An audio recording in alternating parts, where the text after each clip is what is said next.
इससे पहले जो हम लोगों ने क्लास 10 के 2 सेट किए थे यूपी बोर्ड वाले, एक था HV और HW, फिर इसके बाद HX आ गया। ये कोड यही 822 2024 में जो पेपर हुआ था उसके जो सेट बने थे उनका सोल्यूशन चल रहा है यहाँ पे। ठीक है, हिंदी मीडियम और इंग्लिश मीडियम दोनों के लिए है। ये जो है क्वेश्चन, ये कहाँ का है? ये हिंदी इंग्लिश मीडियम का है।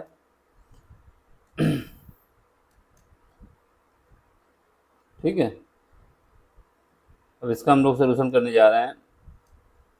पहले पार्ट का सोल्यूशन किया जाएगा, फिर इसके बाद अगला नंबर आएगा दूसरे पार्ट का। चलो फिर करते हैं, क्वेश्चन नंबर 1 से स्टार्ट करते हैं। ये आपको पूरा टाइम है 70 नंबर का होगा, 70 नंबर का 15 मिनट आपको पेपर पढ़ने के लिए दिए जाएंगे। टोटल टाइम दिया जाएगा 3 घंटे का। ठीक है, 1 से लेके 20 तक जो क्वेश्चन दिए गए हैं आपको, इनको आज हम करेंगे पहले पार्ट में। इसमें जो है सारे क्वेश्चन 1-1 नंबर के हैं, सब हम सॉल्व कराते हैं। इसको आखंड कहा जाता है। इंग्लिश में एक खंड है, हिंदी में आखंड है। ठीक, अब आपसे पहला क्वेश्चन है, ये पूछ रहा है कि इफ़ एलसीएम ऑफ 26 156 इज 156, यानी इनका एलसीएम कितना है? 156 है। Then the value of HCF पूछ रहा है कि आपको एचसीएफ बताना है कितना होगा। ठीक है, एलसीएम दे दिया गया है, एचसीएफ पूछ रहा है, तो हमको क्या करना है? हमको ऐसे लिखना है इनको। यहाँ पे क्या लिखोगे? 26, यहाँ पे लिखोगे 56, यहाँ लिखोगे 56। ठीक है, अब इसके बाद इसको डिवाइड करो 2 से। पहले 2 से डिवाइड होगा तो 2 से डिवाइड करेंगे, कितनी बार जाएगा? 13 बार जाएगा ये। और ये कितनी बार जाएगा? ये 28 टाइम्स जाएगा। इसके अलावा कोई संख्या है जो इनको डिवाइड कर सकती है? इसके अलावा कोई संख्या है? सॉरी, ये 156 है, ये हमने गलत लिख दिया। यहाँ पर 156 है, हमने 50 लिख दिया केवल। ये 156 है, तो 156 यहाँ पे कितना है? 156 है ये। तो हमने 2 से डिवाइड किया, फिर इसको 2 से डिवाइड करेंगे, कितना जाएगा? 7। यहाँ पर आ जाएगा 8। अब इसका किससे करेंगे? 13 से। तो ये 1 और ये 13 चौवन 78, 6 बार जाएगा। अब इसके बाद दोनों में कॉमन कुछ नहीं आएगा ना, तो जो जब तक डिवाइड किया जाता है, जब तक दोनों ही जितनी भी संख्या दी गई है डिवाइड हो, जब तक डिवाइड किया जाता है, जब तक जितनी संख्याएं दी गई हो उनका डिवीजन हो सके। तो इसका मतलब इसका एचसीएफ कितना आ जाएगा? एचसीएफ आ जाएगा 2 × 13, ये आ जाएगा 26। एक तो ये तरीका है। दूसरा तरीका ये है, अगर हमें दो संख्याओं का एचसीएफ निकालना है, तो छोटी वाली संख्या क्या है? 26 से बड़ी वाली संख्या को डिवाइड कर दो। 26 से बड़ी वाली संख्या को डिवाइड करोगे, कितना जाएगा? पहले जाएगा हमारा ये 6 टाइम्स, देख लें, 6 36, हाँ 6 टाइम्स करो, ये 36 हो जाएगा, ये 12 3 15 हो जाएगा, यानी 6 बार में चला जाएगा, शेष 0 बचेगा। जब रिमाइंडर 0 बचेगा तो इसका मतलब 26 हमारा एचसीएफ हो जाएगा। एक ये तरीका है। ठीक, और एक तरीका और है जिससे हम फैक्टराइजेशन मेथड करते हैं, जो इसी का रूप है। क्या करोगे? दोनों को फैक्टर कर लोगे। 26 का फैक्टर क्या होता है? 26 का फैक्टर होता है 2। 26 को हम लिख सकते हैं 2 × 13। इसके बाद 156 को क्या लिख सकते हैं? 156 को लिख सकते हैं 2 × 2 × 3 × 13। ठीक है, तो इसका मतलब ये 2 की पावर कितना आ जाएगा? 2 आ जाएगा, इंटू 3 की पावर 1 आ जाएगा, इंटू 13। अब क्या है, जब एचसीएफ निकालना होता है, जो दोनों में कॉमन होता है मिनिमम वैल्यू, जो दोनों में कॉमन हो, मिनिमम पावर जिनकी हो। देखो यहाँ पर हमारे पास जो है, इसमें 2 की पावर कितना है? 1 है, और यहाँ पर कितना है? 2 की पावर 2 है। तो यहाँ पर मिनिमम कौन सी है? 2। इसके बाद कौन कॉमन? 13 इसमें है, 13 इसमें भी है। तो एक 13, तो ये आ जाएगा 26। कई तरीके हैं, जैसे निकालना चाहे वैसे निकाल सकते हैं। ऑब्जेक्टिव क्वेश्चन है, इसमें आपको दिखाना नहीं कैसे निकाला, बस निकालना आना चाहिए। अब बात आती है को प्राइम नंबर। इसमें पूछा which one of the following is pair को प्राइम नंबर। इसमें क्या हिंदी में देख लो, हमसे पूछ रहा है कि को प्राइम नंबर, इसमें पूछा सहअभाज्य। देखो ये नंबर ऐसे नंबर होते हैं, दो नंबर ऐसे नंबर जिनमें केवल वन कॉमन हो। वन कॉमन का मतलब है जैसे हमारे पास क्या है 7 है, ठीक है, 7 के बाद क्या है 9 है, या फिर हम कहते हैं 7 है और 8 है। ये दो नंबर ऐसे हैं जिनमें अगर 7 का फैक्टर करते हैं 7 इंटू 1 आता है, ठीक है, और 9 का फैक्टर करते हैं तो क्या आता है 9 इंटू 1 आता है। इन दोनों में केवल ये कॉमन है 1, तो ये दोनों क्या होंगे को प्राइम होंगे, सहअभाज्य होंगे। यानी ऐसे नंबर जिनमें केवल 1 कॉमन आए, ठीक, वही हमारा सहअभाज्य या को प्राइम नंबर है। तो इनमें देखो, इनमें करोगे तो 14 है, 14 को कैसे लिख सकते हो, 14 को लिख सकते हैं 7 इंटू 2, ठीक है। इसके बाद 35 को क्या लिख सकते हैं, 35 को लिख सकते हैं 35 को लिख सकते हैं 5 इंटू 7 या 7 इंटू 5, 7 इंटू 5, ठीक है। 1 सब में आएगा, इंक्लूड रहता है 1, तो हाँ, तो इसका मतलब क्या हुआ, इसमें देखो 7 भी कॉमन है और 1 भी कॉमन है, ये दो चीज़ कॉमन है ना, इस वजह से ये को प्राइम नहीं होगा, तो काट देंगे। अब इसमें आ जाओ 31 को क्या लिख सकते हैं 31 इंटू 1। अब 93 को लिख सकते हैं 31 इंटू 3 इंटू 1। तो यहाँ पे क्या आएगा, यहाँ पर 31 भी कॉमन है और ये 1 भी कॉमन है, तो ये भी को प्राइम नहीं होगा। को प्राइम में केवल 1 कॉमन होना चाहिए। अब इसमें देखो, इसमें क्या है 32 है, 32 को हम क्या लिख सकते हैं 32 इंटू 1, या फिर और खोल दो इसको, 32 को हम लिख सकते हैं 2 इंटू 2 इंटू 2 इंटू, और क्या लिख सकते हैं 8 चौक 32, यानी फिर इसके बाद 2 इंटू 2, ये क्या हो गया 2 की पावर 5 आ गया, ठीक है। अब इसके बाद 62 में क्या लिखोगे, 62 में भी लिख सकते हैं 2 की पावर 5 तो आएगा ही, सॉरी 2 की पावर 5 नहीं आएगा, यहाँ पर क्या आएगा यहाँ पर हमारे पास 31 इंटू 2 आ जाएगा, ठीक। इनके साथ 1 तो रहेगा ही, इनके साथ भी 1 रहेगा। इसमें देखो 1 तो कॉमन है दोनों में, ठीक है, इसके अलावा ये 2 भी कॉमन है, एक 2 तो इसमें कॉमन आ ही गया ना, तो ये क्या आ गया, ये को प्राइम नहीं है, तो ऑप्शन हमारा डी आया। 18 को जब लिखेंगे 18 का पूरा लिखेंगे एक्सपेंशन करके, तो 18 को क्या लिख सकते हैं 18 को हम लिख सकते हैं 9 इंटू 2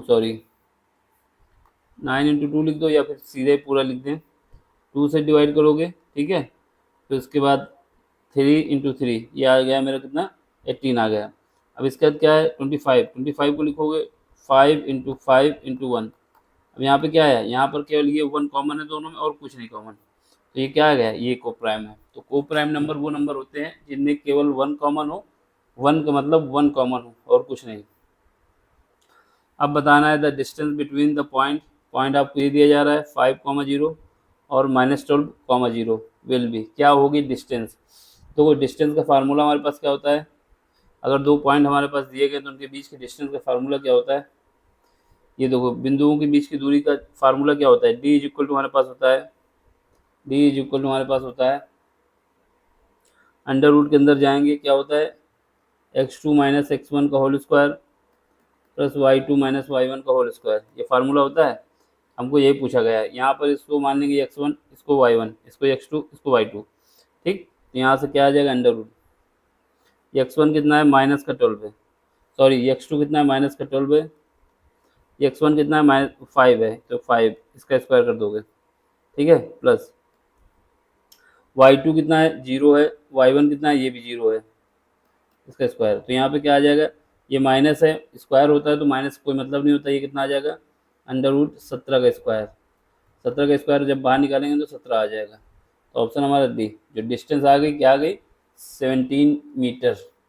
जितना भी दिया हो, जिस आपको जिस इसमें डिस्टेंस की यूनिट बताई नहीं है, तो जब यूनिट लिख देंगे यूनिट्स, बाकी ऑब्जेक्टिव क्वेश्चन है, हमें ऑप्शन लगाना है, 17 आएगा। अगला क्वेश्चन है, आपसे कह रहा है द लीस्ट, जहाँ पर लीस्ट लिखा होता है वहाँ पर हमें क्या निकालना होता है, एलसीएम निकालना होता है ना। The least number which can divide by 35, 56 and 91 leaves the same remainder. Remainder कितना छोड़ेगा? 7। In each case will be. ठीक, हमें क्या बताना है? सबसे पहले वो नंबर निकालना है जो इन तीनों से डिवाइड होता हो और लीस्ट हो। लीस्ट का मतलब है हमको एचसीएफ निकालना है। क्या निकालना है? एचसीएफ निकालना है, सॉरी, हाँ एचसीएफ निकालना है। यहाँ पे क्या लिखोगे? यहाँ पर 36 लिखोगे, सॉरी 35 है। एक बार हिंदी मीडियम वाले देख लें क्या है, छोटी से छोटी संख्या लिखा होता है तो हमें क्या निकालना होता है? लासा, लासापा।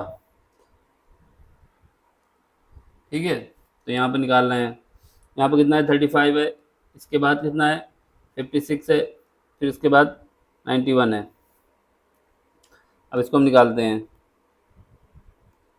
देखो, सबसे पहले हम किससे डिवाइड करेंगे? सबसे पहले डिवाइड करते हैं 2 से। 2 से डिवाइड करेंगे, 35 तो डिवाइड होगा नहीं। यहाँ पर इसको डिवाइड करेंगे, ये हो जाएगा 28 टाइम्स। यहाँ पर 91 भी नहीं होगा, इसको ऐसे लिख देंगे। फिर उसके बाद फिर 2 से डिवाइड करेंगे तो ये 25 तो ऐसे ही रहेगा। यहाँ पर क्या? 35, सॉरी ये 35 है। यहाँ पर क्या आ जाएगा? 14 आ जाएगा।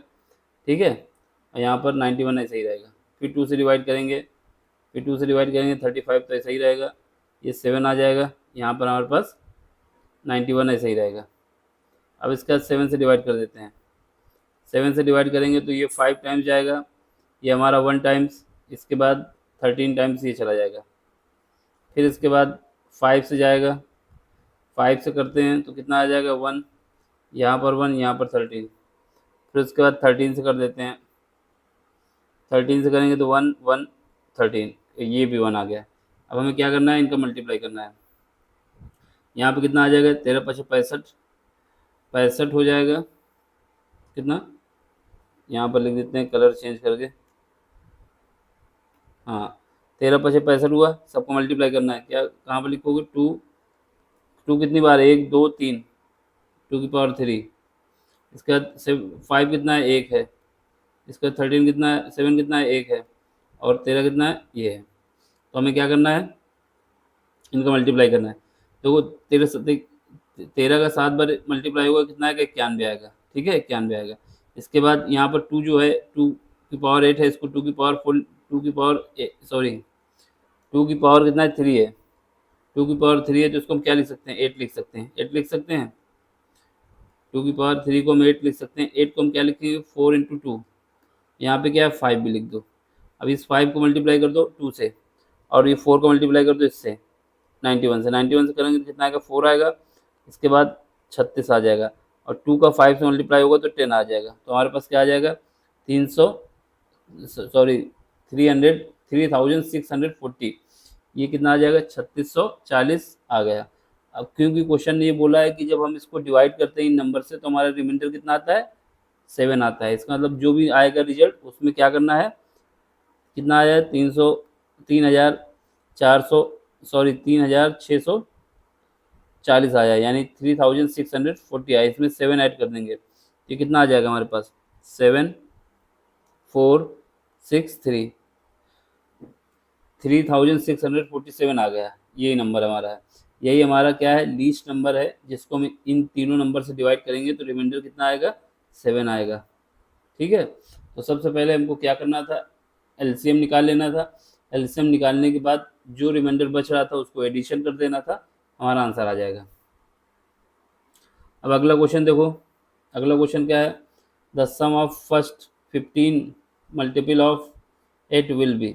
यानी पहले 15 नंबर हमको बताने हैं जो कि 8 के मल्टीपल हो। किसके मल्टीपल हो?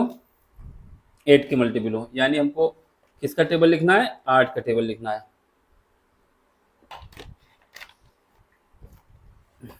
ठीक है, 8 का टेबल लिखना है।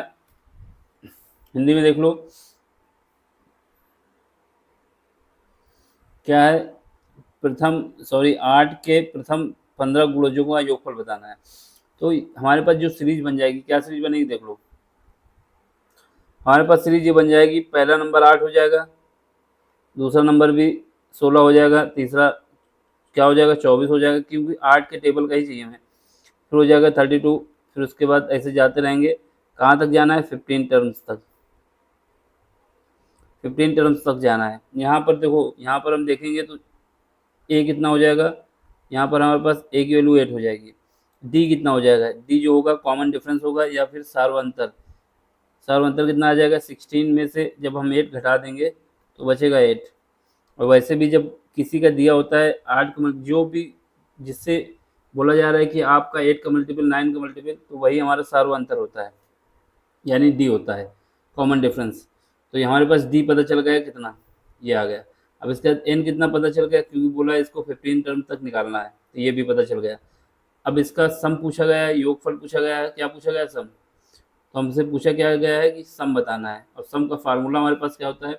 अगर ये सीरीज हमारी कैसी बन गई, एपी की बन गई ना, ये सब में 8 एडिशन होता जा रहा है, यानी 8 में से 8 जो 8 में 8 जोड़ोगे 16 आएगा, 16 में 8 जोड़ोगे 24 आएगा, 24 में 8 जोड़ोगे 32 आएगा। ठीक, इसलिए हमारा फार्मूला क्या होता है, S N. S N is equal to होता है एन बाई टू, ब्रैकेट में जाएंगे 2a लिखेंगे plus n minus 1 into D, ये वाला फार्मूला होता है, इसी का यूज करने जा रहे हैं हम। यहाँ पे जब यूज करेंगे तो हमारे पास क्या आ जाएगा, यहाँ ऊपर कर देते हैं इसका।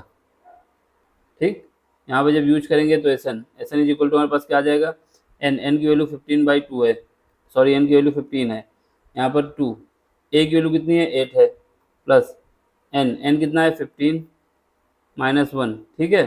डी की वैल्यू कितनी है, डी की वैल्यू हमारे पास 8 आई है।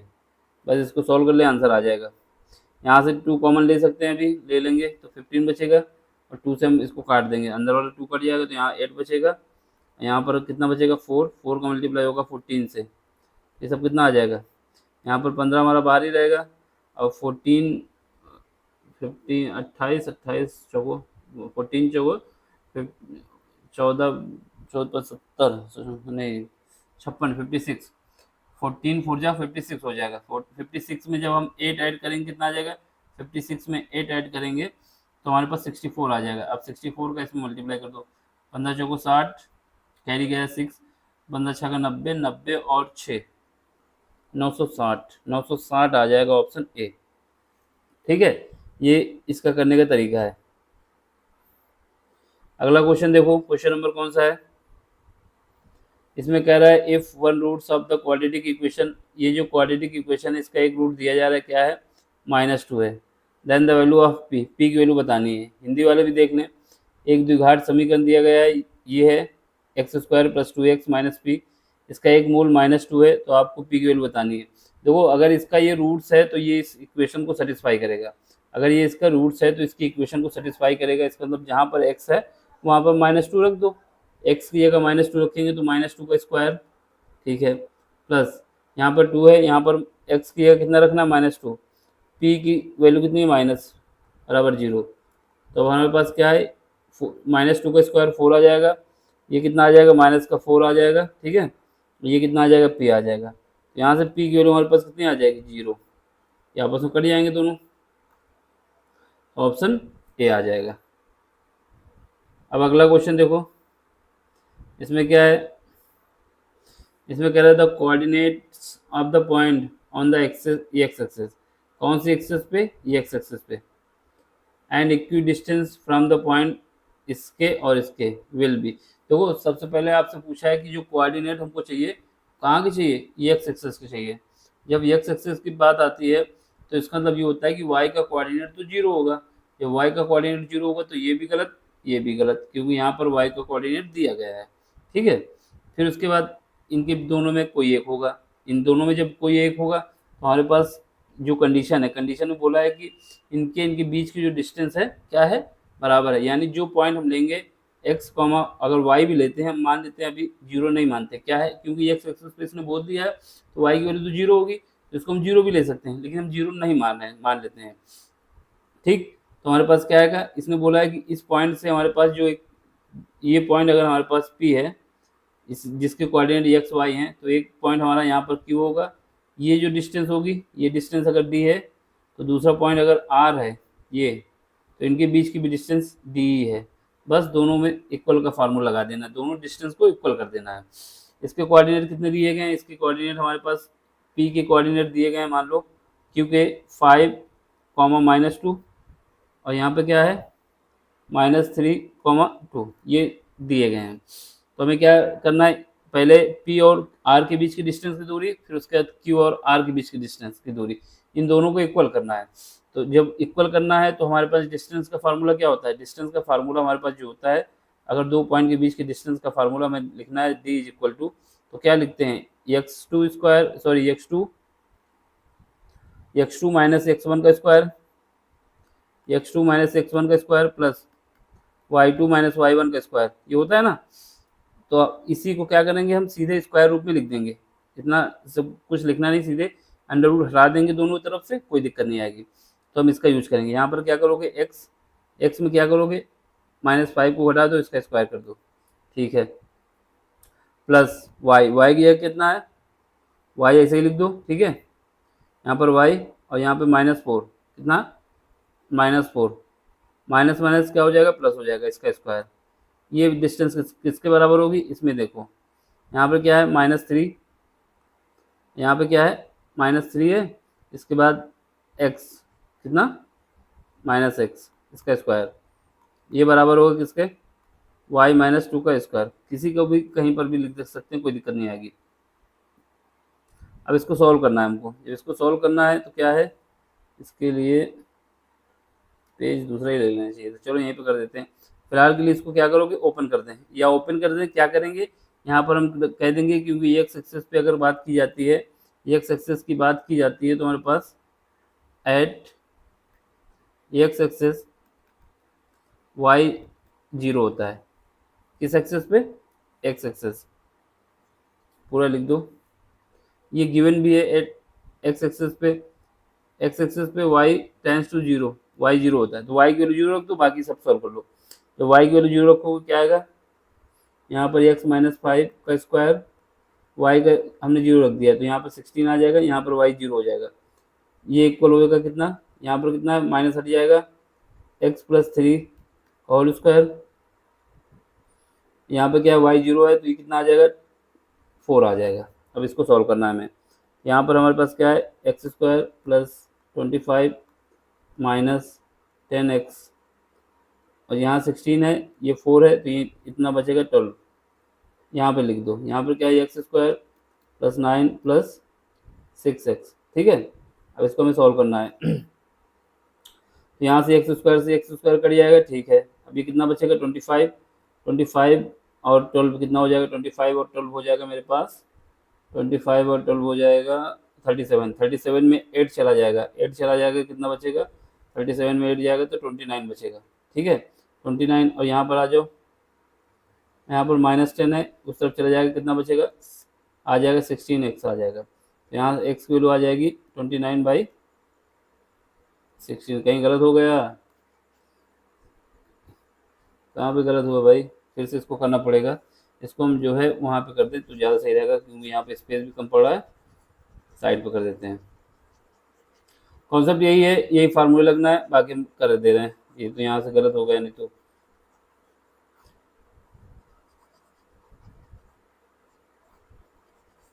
ठीक। इसको देखो, पेज निकाल लें, हाँ ये पेज है। क्या गिवन है हमारे पास, गिवन ये है कि जो पॉइंट है हमारे पास, क्या पॉइंट है, एक मिनट, जो पॉइंट हमारे पास है, the coordinate of the point on X axis. देखो एक्स एक्सेस पे बात होगी, यहाँ पे ये पॉइंट हमारा पी है मान लेते हैं, ठीक है। इसको कोऑर्डिनेट x, 0 0 क्यों किया, क्योंकि एक्स एक्सिस पे y की वैल्यू 0 होती है। इससे एक पॉइंट हमारा यहाँ पर r है, ठीक है, इसके ये पॉइंट r मान लेते हैं पहले, पी क्यू आर, पहले q मानेंगे फिर r मानेंगे, पी क्यू आर, ये हमारा q है।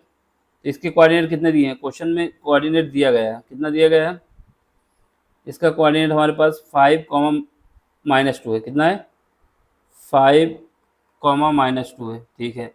इसके बाद दूसरा पॉइंट हमारे पास है, यहाँ पर है, मान लेते हैं ये आर है, ये आर है। इसके कोऑर्डिनेट कितने दिए गए हैं, इसके कोऑर्डिनेट हमको दिए गए -3, 2, ये कितना है, -3 और 2।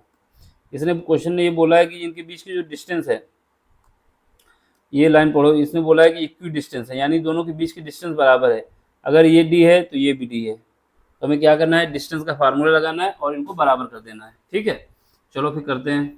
डिस्टेंस का फार्मूला क्या होता है, डी इज इक्वल टू होता है हमारे पास under root x2 minus x1 का whole square plus y2 minus y1 का होल स्क्वायर। ठीक है, ये हमारे पास फार्मूला होता है। तो यहाँ पर लगाते हैं, पहले पहले p और q के बीच के निकाल लेते हैं, p q के बीच के डिस्टेंस और q r के p r के बीच के डिस्टेंस, दोनों को हम बराबर कर देंगे और दोनों का स्क्वायर भी कर सकते हैं। तो यहाँ पर हमारे पास क्या है, पी क्यू स्क्वायर बराबर होगा पी आर स्क्वायर, यानी दोनों के बीच की डिस्टेंस बराबर होगी। इसको पी क्यू कह दें, इसको पी आर कह दें। ठीक है, तो यहाँ से हम लगाएंगे तो क्या आएगा, यहाँ से हमारे पास देखो ये क्या है, x2 कितना है 5, 5 में माइनस एक्स कर देंगे इसका स्क्वायर। ठीक, अब इसके बाद सुनो, इसके बाद प्लस ये y यहाँ पे कितना है -2, यहाँ पर y1 कितना है 0 है, तो ये 0 लिख दो, ये बराबर आएगा। इसके साथ आ जाओ, यहाँ पर क्या है x, यहाँ पर -3 है और -x कर देंगे, इसका स्क्वायर हो जाएगा। प्लस यहाँ पर देखो, यहाँ पर क्या है y2 कितना है 2 है और y1 कितना है 0 है, इसका स्क्वायर। अब इसको सॉल्व करो, जब सॉल्व करेंगे कितना आ जाएगा, यहाँ पर 25 आ जाएगा। पहले तो a माइनस बी का स्क्वायर से जब खोलेंगे, यहाँ पर कितना आ जाएगा x स्क्वायर आ जाएगा, यहाँ पर कितना आ जाएगा 10x आ जाएगा। ठीक है, अब सुनो, अब यहाँ पे क्या है, ये 4 आ जाएगा। ठीक है, इक्वल टू, और यहाँ पे देखो, यहाँ पे माइनस माइनस है, माइनस बाहर आएगा, स्क्वायर में है तो माइनस खत्म हो जाएगा, क्योंकि स्क्वायर में माइनस प्लस हो जाता है। यहाँ 9 आ जाएगा, यहाँ पर x स्क्वायर आ जाएगा, यहाँ पर 9 और ये हो जाएगा 6x। ठीक है, यहाँ पर कितना हो जाएगा, यहाँ पर हमारे पास हो जाएगा 4।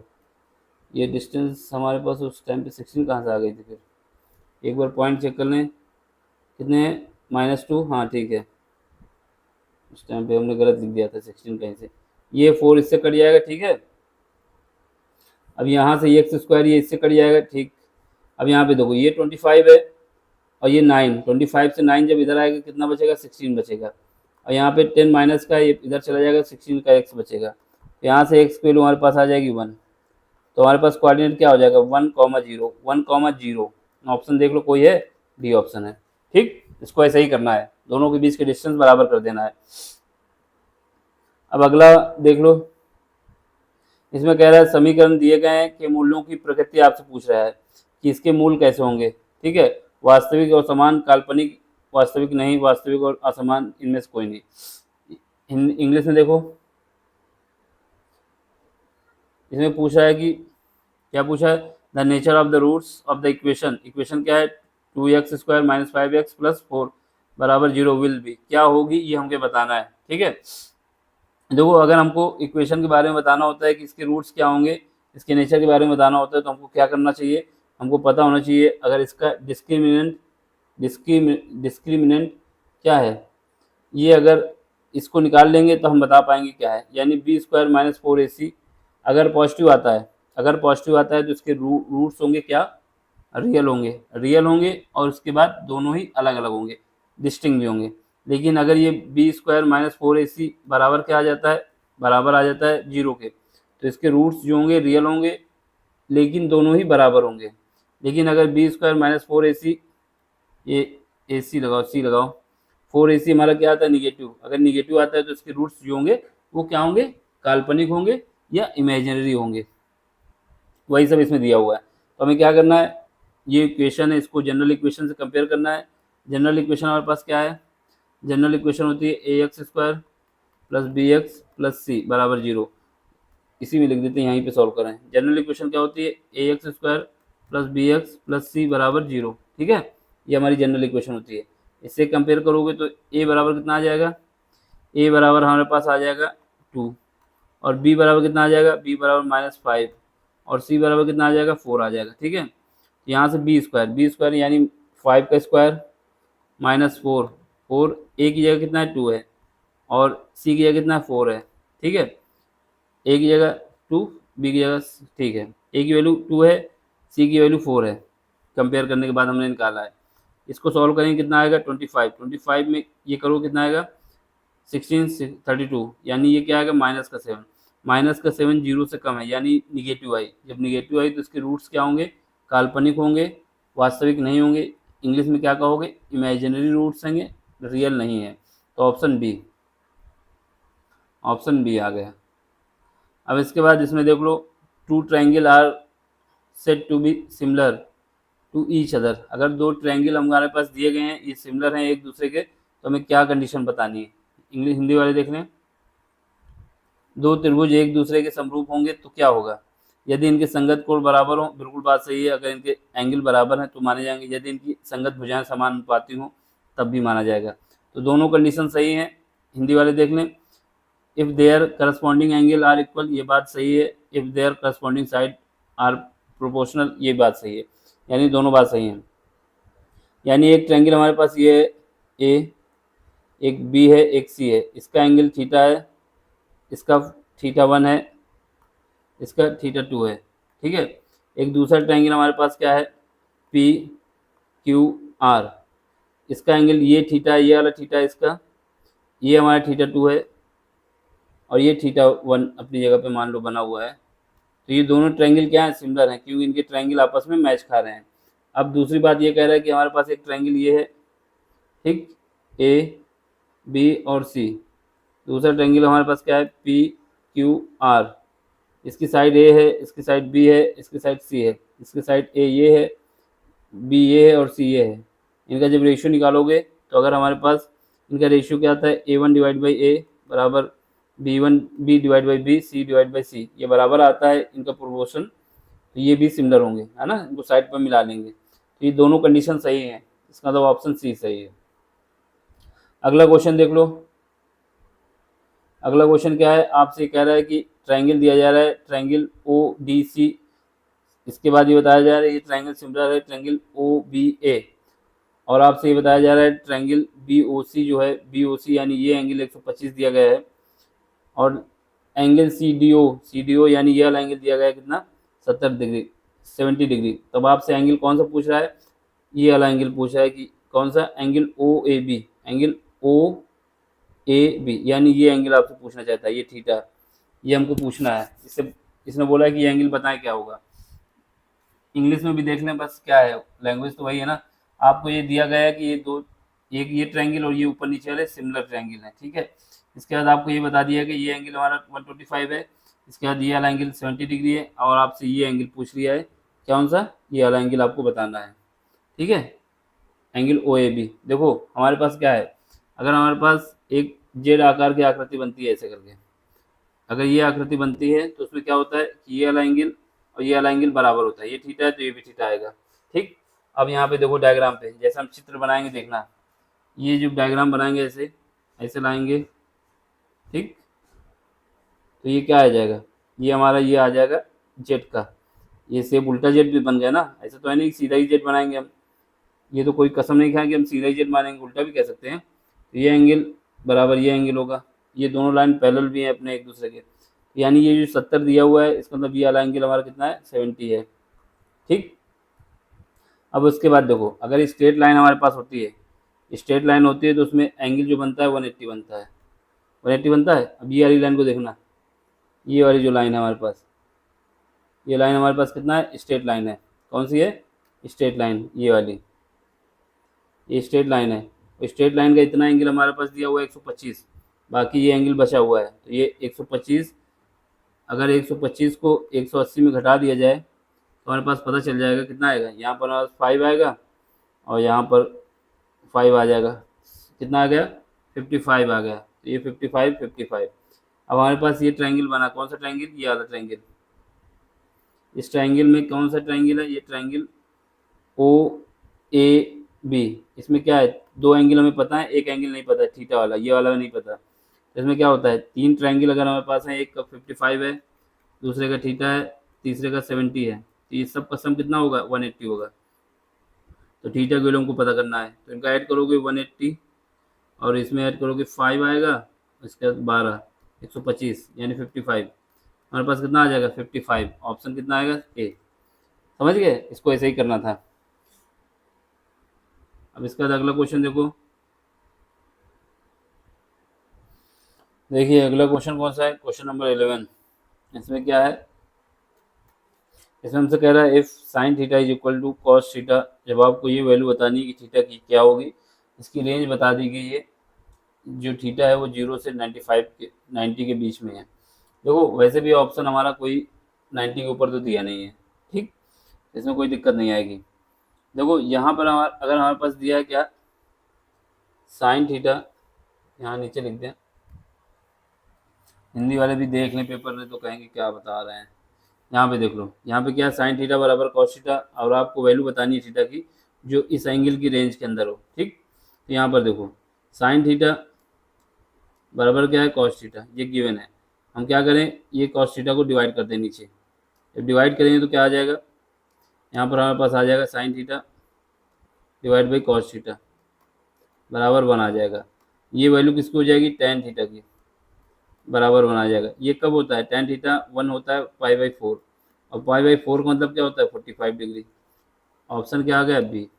इसमें इतना ही करना था।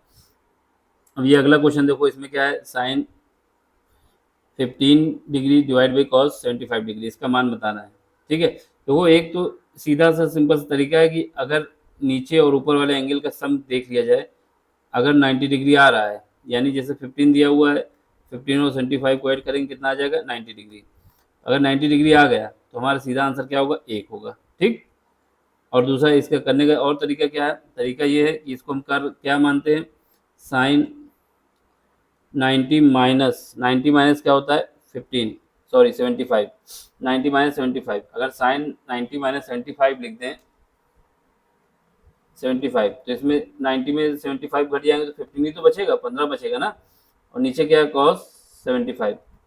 अब इसके बाद प्रॉपर्टी क्या होती है साइन और कॉस में, अगर साइन 90 माइनस थीटा दिया है तो ये हो जाता है कॉस थीटा, उसी का यूज करना है। तो ये क्या हो जाएगा, कॉस 75 डिवाइड किससे, कॉस 75 से ही, तो कितना हो जाएगा, 1। ऐसे कर दें या फिर सीधे इन दोनों का समीशन करें, अगर 90 डिग्री आ रहा है तो आंसर हमारा 1 हो जाता है। अगला क्वेश्चन देखो, इसमें क्या है, यदि sign theta minus cos theta बराबर 0 है तो आपको इसकी वैल्यू बतानी है। अभी हमने बताया, अभी क्या बताया, इससे पहले हमने बताया कि sine theta minus cos theta बराबर 0 है, यानी sine theta is equal to cos theta. ये क्या होता है, sine theta divide by cos theta, ये क्या हो जाएगा, 1। यहाँ पर ये कितना हो जाएगा, टेन थीटा, टेन थीटा कितना हो जाएगा, 1। टेन थीटा 1 कब होता है, पाई/4 पे, 45 डिग्री पे। इसका मतलब एंगल कितना है, 45 डिग्री। थीटा की वैल्यू कितनी आ गई, थीटा की वैल्यू आ गई 45 डिग्री। ऐसे 45 रख दो यहाँ पर इस वैल्यू पे। यहाँ पर साइन स्क्वायर, साइन की पावर 4 45 डिग्री प्लस कॉस की पावर 4 45 डिग्री।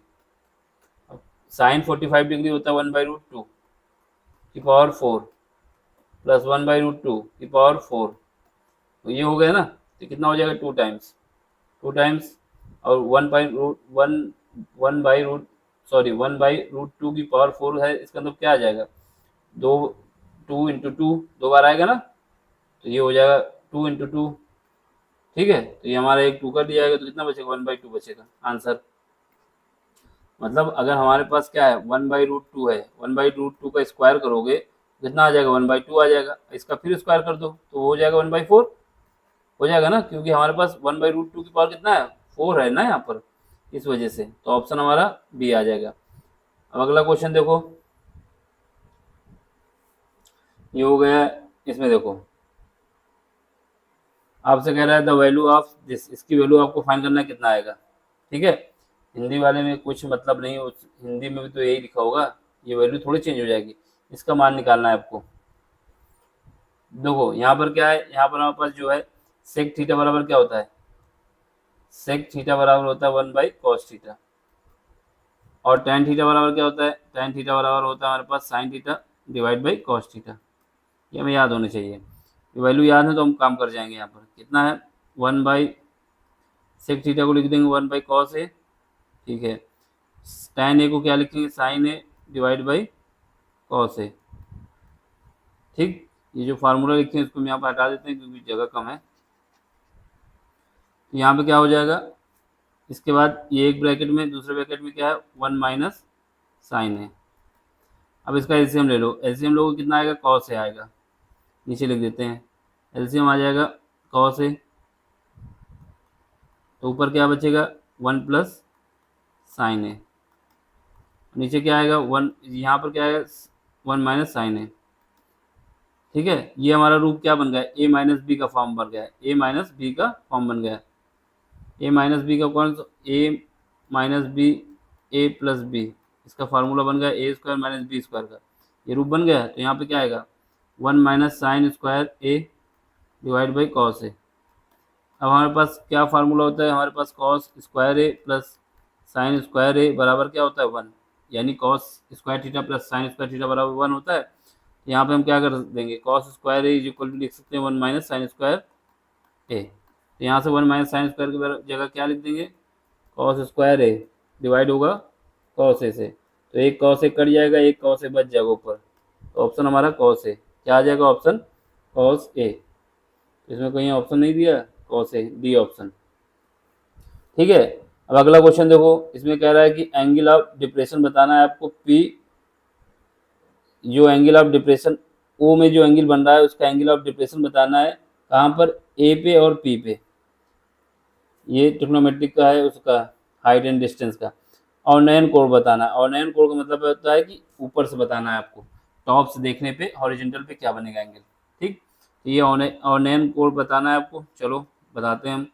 देखो औनयन कोण बताना है किसके रेफरेंस में, पॉइंट हमारा कौन सा है, पॉइंट हमारा ओ, इसके रेफरेंस में डिप्रेशन कोण कहें या औनयन कोण कहें, डिप्रेशन कहें या औनयन कोण कहें। तो हम यहाँ पे आएंगे, कहाँ पे, ए पे, ए के लिए निकालेंगे, ये हमारे इसका ओरिजेंटल हो जाएगा, क्या हो जाएगा, ओरिजेंटल सही से बना दें, ये ऐसे करके ऐसे, ये वाला एंगल हमको बताना है, ये है, इसको बताना है। देखो यहाँ पर अगर इस आकृति पे जाएंगे, कहाँ पे, इस पे, ये पूरी आकृति पे जाएंगे, इस पे ऐसे जाएंगे। ठीक, तो ये दोनों एंगल क्या है, हमें ये वाला एंगल बताना है। ये एंगल कितना है, ये हमारा 90 होएगा, ये 45 हमको दिया हुआ है, ये कितना हो जाएगा, ये भी हमारा 45 हो जाएगा, क्योंकि एंगल के तीनों कोणों का सम कितना होता है 180, और एक 90 दिया हुआ है तो दो, एक 45 दिया है तो दूसरा भी 45 हो जाएगा। कैसे हो जाएगा कि अगर इसको हम थीटा मानेंगे, तीनों का सम 180 करेंगे तो हमारे पास कितना आ जाएगा, 45 आ जाएगा। अब ये 45 है, ये एंगल टोटल कितना बन रहा है 90 डिग्री, और 45 हटा दिया जाए तो कितना बचेगा 45, तो एक एंगल तो 45 आएगा, यानी ए पे 45 आना चाहिए। जब ए पे 45 आना चाहिए, इसने पूछा है रिस्पेक्टिवली बिंदु पी, ए और पी को देखने पर ऑनलाइन कोड बताना है। इसका मतलब क्या हुआ, 45 जहाँ पर है वही हमारा पहले सही होगा। तो एक तो ये सही हो सकता है, एक ये सही हो सकता है, ये तो गलत हो गया, ये भी गलत हो गया। अब दूसरे में आ जाओ, कौन सा पॉइंट, पॉइंट हमारे पास पी आ गया, इसका देखना है, इसका एंगल ऑफ डिप्रेशन कितना आएगा। देखो यहाँ पर क्या बताया हमने, जब यहाँ पे हमने इसको ट्रायंगल बनाया इसे, ये कितना आ गया, ये हमारा 90 डिग्री है, ये कितना होगा, ये भी 90 डिग्री होगा टोटल, लेकिन उसमें 60 डिग्री आपको दिया गया है, यानी कितना बचा, 90 में से घटा दो 60, कितना बचा 30 डिग्री। तो 45 और 30 डिग्री, ऑप्शन क्या आ जाएगा, 45 और 30 डिग्री, ऑप्शन बी। ठीक है, भयन करने लगा क्या भाई, ये हमारा ऑप्शन बी हो जाएगा। दो तीन क्वेश्चन और बचे हैं, सोचा हो जाए। इसमें देख लो, किसी त्रिभुज में आपको दिया जा रहा है कि एंगल सी बराबर इतना है, tan ए बराबर इतना है, अब आपको sign A cos B plus cos A sine B. देखो ये फार्मूला किसका है, ये फार्मूला हमारे पास है साइन ए प्लस बी, साइन ए प्लस बी को जब एक्सपेंड करते हैं तो यही आता है, sign A cos B plus cos A sine B. तो ये है हमारे पास एंगल ए दिया है, एंगल ए कितना है 90, एंगल सी कितना है, एंगल सी हमारे पास दिया हुआ है 90 डिग्री, कितना, सी एंगल 90 डिग्री दिया हुआ है, सी 90 डिग्री दिया हुआ है। ए के विषय में क्या बताया जा रहा है, tan ए बराबर 1/√3 है, 1/√3 है, इसका मतलब tan किसकी वैल्यू होती है 1/√3, tan 30 डिग्री की मानी, यानी ए की वैल्यू कितनी आ जाएगी, यहाँ से tan 30 डिग्री की वैल्यू होती है 1/√3, ये 30 डिग्री आ जाएगा। इसका मतलब क्या हुआ, वैसे भी जब एक एंगल हमारा कितना हो गया 90 डिग्री, तो दो जो रिमेनिंग दो एंगल बचेंगे उनका सम कितना आएगा, ए प्लस बी का सम कितना आएगा 90 डिग्री आएगा ना, क्योंकि तीनों एंगल का जो सम होता है 180 होता है, एक एंगल आपको 90 डिग्री दे दिया गया, तो रिमेनिंग दो एंगल का सम कितना आएगा 90 आएगा। तो ए प्लस बी की जगह कितना रख दोगे 90 डिग्री। साइन 90 डिग्री की वैल्यू कितनी होती है 1 होती है। ठीक है, दूसरा हम एंगल की वैल्यू भी निकाल सकते थे कि दो एंगल हमें पता चल गया, एक 90 एक 30 है, तो दूसरा बी एंगल कितना आ जाएगा 60 डिग्री। तीनों एंगल का सम कितना होता है ए प्लस बी प्लस सी लगाएंगे 180 के बराबर। और हमारे पास ए की वैल्यू पता है 30 डिग्री है, बी की वैल्यू हमको पता नहीं है, सी की वैल्यू 90 डिग्री है। जब इसको घटाएंगे 180 में कितना आ जाएगा, एंगल बी बराबर आ जाएगा 60 डिग्री। ठीक है, अब इसमें देखो, इसमें क्या है, आपसे कह रहा है कि एक घड़ी की मिनट की सुई 8 सेंटीमीटर लंबाई है। ठीक है, एक मिनट में मिनट की सुई द्वारा बनाए गए त्रिखंड का क्षेत्रफल बताना है। इंग्लिश में देख लो, इंग्लिश में क्या है, the length of the minute hand of a clock is 8 centimetre. देखो घड़ी की जो लेंथ होती है ना वही उसकी रेडियस होती है, इसका मतलब रेडियस दिया गया है 8 centimetre. The area of the sector swept by the 1 minute, एक मिनट के अंदर कितना एंगल आप बनाएगी, कितना एंगल बनाएगी ये आपको बताना है। देखो जब घड़ी की सुई एक मिनट में घूमती है तो कितना चक्कर घूमती है, एक घंटे में अगर घूमेगी घंटे वाली सुई, एक घंटे में अगर घंटे वाली सुई घूमती है 1 आवर्स में, 1 आवर्स का मतलब है 60 मिनट में, 60 मिनट में जब घूमती है तो कितना घूमती है 360 डिग्री। तो 360 डिग्री में घूमने के लिए इसका जो एरिया कवर होता है, एरिया कितना कवर होता है पाई आर स्क्वायर, यानी 360 डिग्री घूमती है एक मिनट में यानी एक घंटे के अंदर, है ना। और इसमें 360 डिग्री घूमने में उसके द्वारा जो एरिया कवर किया जाता है कितना पाई आर स्क्वायर। अब आपसे पूछ रहा है कि एक मिनट में कितना करेगी, तो इसको 360 से डिवाइड कर देंगे और एक मिनट वाला यहाँ मल्टीप्लाई कर देंगे, क्योंकि हमारे पास ये 60 मिनट है, कितना मिनट है 60 मिनट है। ठीक है, 60 मिनट को क्या करें, सबसे पहले हमको इसके लिए एक मिनट के लिए निकालना होगा। तो यहाँ पर 60 मिनट है, हमें चाहिए एक मिनट के, 60 मिनट में कितना घूमती है 360, एक मिनट में कितना घूमेगी, एक मिनट में घूमेगी 360 डिवाइड बाई 60, यहाँ से काटेंगे कितना आ जाएगा 60 आ जाएगा। ठीक है, कितना आएगा 06 आएगा, यानी 6 बार में 6 आया। ठीक है, ये 6 क्या आया है, ये 6 ये आया है कि ये जो है एक मिनट में 6 डिग्री घूमती है, एक मिनट में 6 डिग्री घूमती है। और 360 घूमने में 360 डिग्री घूमने में कितना एरिया कवर करती है पाई आर स्क्वायर।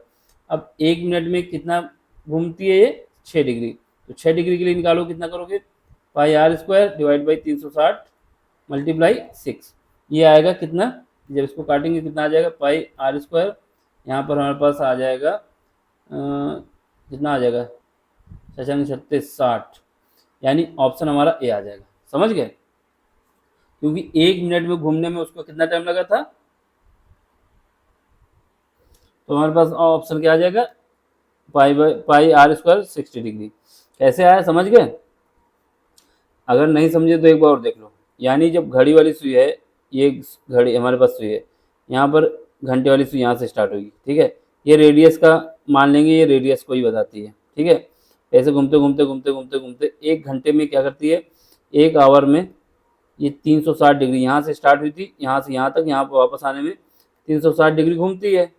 ठीक है, 360 डिग्री तो घूम गई, लेकिन ये एक घंटे में, एक घंटे में कितने मिनट होते हैं 60 मिनट होते हैं, कितना आएगा 360 डिग्री। अब एक मिनट में कितना घूमेगी, एक मिनट में करेंगे 360 डिग्री डिवाइड बाई 60, तब इसको काटेंगे कितना आएगा 6 डिग्री, यानी एक मिनट में घूमेगी 6 डिग्री। अब देखो 360 डिग्री घूमती है, 360 डिग्री घूमती है तो एरिया कितना कवर करती है पाई आर स्क्वायर। एक सर्किल का चक्कर जो एरिया होता है क्या होता है पाई आर स्क्वायर होता है ना, तो 360 डिग्री घूमने में पाई आर स्क्वायर एरिया खर्च होता है। तो 1 डिग्री घूमने में कितना एरिया खर्च होगा, एरिया मिलेगा pi R square divide by 360 degree. लेकिन हमसे निकालना कितना एक मिनट में, एक मिनट में कितना घूमती है 6 डिग्री, तो 6 डिग्री में कितना एरिया आएगा, 6 डिग्री में कितना एरिया आएगा ये मिनट, हाँ 6 डिग्री में कितना आएगा, यहाँ पर पाई आर स्क्वायर ये रहेगा 360 डिग्री, इसको 6 से मल्टीप्लाई कर दो, 6 डिग्री से डिग्री हट जाएगा, यहाँ पे काटेंगे कितना आएगा 6×36 आ जाएगा। तो pi R square divide by 60 degree, तो ऑप्शन क्या आ जाएगा हमारे पास ए। समझ गए, इंग्लिश में भी देख लो हिंदी में भी देख लो, कोई दिक्कत नहीं है। अगला क्वेश्चन देखो, अब आपसे कह रहा है कि the whole surface area of the solid hemisphere of diameter 1/2 centimetre will be. Hindi वाले देख लें, एक 1/2 सेंटीमीटर व्यास, व्यास है ये, व्यास मतलब डायमीटर वाले किसी ठोस अर्धगोले का संपूर्ण पृष्ठीय क्षेत्रफल बताना है। देखो अर्धगोला कुछ ऐसे बनता है, सेमी हेमीस्फेयर जो है ऐसे बनता है ना, ठीक है, ये अर्धगोला है। तो हमारे पास जब गोले का पूरा पृष्ठीय क्षेत्रफल होता है पाई आर स्क्वायर, ठीक है, हमको आधा चाहिए, आधा चाहिए तो क्या आ जाएगा 2 पाई आर स्क्वायर। लेकिन भाई साहब इसके साथ साथ ये वाला एरिया भी तो कवर हो रहा है, ये जो डिस्क बन रही है सर्किल वाली, ये इसका भी तो हमें सरफेस एरिया चाहिए, ये एरिया। तो ये क्या आता है, अगर सर्किल हमारे पास होता है, सर्किल अगर ऐसे रख दो तो इसका एरिया कितना होता है, पाई आर स्क्वायर होता है। तो बस एक एरिया और जोड़ दो पाई आर स्क्वायर, तो टोटल कितना हो जाएगा 3 pi R square, 3 pi R square हो गया। अब हमारे पास क्या है, व्यास, व्यास कितना है, डायमीटर, डायमीटर दिया है 1/2, तो इसका मतलब रेडियस कितनी हो जाएगी 1/4, इसका आधा हो जाएगी। तो अब यहाँ पे रख दो 3 पाई आर स्क्वायर, आर की जगह कितना रखो 1/4 का स्क्वायर यानी 16, 1/4 का स्क्वायर कितना होगा 16 होगा। तो कितना हो जाएगा ये 3 पाई आर स्क्वायर, तो आर तो हट ही जाएगा ना, पाई आ जाएगा और डिवाइड बाई 16। ये ऑप्शन कहीं मिल रहा है, ऑप्शन ये नहीं है बी, ये ऑप्शन बी, ठीक, 3/16 पाई, ऑप्शन ये ऑप्शन बी, ठीक है। अगला क्वेश्चन देखो, इसमें क्या है, the mean and median of a frequency distribution are, mean और मीडियन हमको बताना है, सॉरी मीन और मीडियन दिया गया है, पहले क्या लिखा हुआ है मीन, फिर क्या लिखा हुआ है मीडियन, यानी मीडियन की वैल्यू कितनी है 2.58 और मीन की वैल्यू कितनी है 26.1।